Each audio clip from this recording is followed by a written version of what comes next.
మనం గమనిస్తూ ఉంటాము. చాలామంది పేషెంట్స్ ఉదయాన్నే నిద్ర లేచిన వెంటనే వరుసగా ఆగకుండా ఒక 5-10 తుమ్ములు వెంటనే వస్తూ ఉంటాయి. వాళ్ళకి ముక్కులో నీరు కారిపోతూ ఉంటుంది. ఉదయాన్నే కూడా వాళ్ళు చాలా ఇబ్బంది పడుతూ ఉంటారు. దీనికి కారణం ఏమై ఉండొచ్చు? ఇది ముఖ్యంగా మనం ఈ డస్ట్ ఎలర్జీతో బాధపడే వాళ్ళల్లో చూస్తూ ఉంటాము. సో దీన్ని అలర్జిక్ రైనైటిస్ అంటాము. సో వీళ్ళలో ఇంతే కాకుండా ఏదైనా డస్ట్ ఎక్స్పోజ్ అయినప్పుడు లేదా చల్లటి గాలి, రకరకాల ట్రిగరింగ్ ఫ్యాక్టర్స్ ఉంటాయి. అంటే ఈ వంటగదిలో వంట చేసినప్పుడు వచ్చే వేడి ఆవిర్లు కావచ్చు, ఘాటు వాసనలు, డియోడ్రెంట్స్ స్మెల్స్, అలాగే సెంట్ స్మెల్స్, అలాగే చుట్టుపక్కల ఏదైనా కన్స్ట్రక్షన్ యాక్టివిటీ అవుతుంటే దాని నుంచి వచ్చే పెయింట్ స్మెల్స్, ఎవరైనా కొలీగ్ రూమ్లో స్మోక్ చేస్తూ ఉంటే ఆ పొగ వల్ల కావచ్చు, సాంబ్రాణి పొగ వల్ల కావచ్చు, ఆయిల్ దీపం వెలిగించినప్పుడు ధూపం వేసినప్పుడు వచ్చే పొగ కావచ్చు.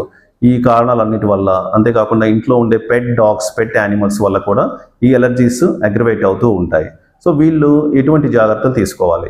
సో వీళ్ళ ఎలర్జీ ఏ స్థాయిలో ఉంది అని తెలుసుకోవడానికి సింపుల్ బ్లడ్ టెస్ట్లు, అలాగే నేసల్ ఎక్స్రే లాంటి టెస్టులు చేసుకుని ముందు డయాగ్నోసిస్ చేసుకొని దానికి తగ్గ మందులు రెగ్యులర్గా వాడటం మొదలు పెడితే ఈ అలర్జిక్ రైనైటిస్ని మనం కంట్రోల్లో పెట్టుకోవచ్చు.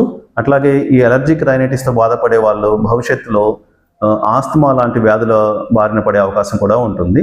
కాబట్టి దీనికి సరైన జాగ్రత్తలు, మందులు మొదటి దశలోనే వాడుకొని ఫ్యూచర్లో సమస్యలు రాకుండా జాగ్రత్త పడవచ్చు.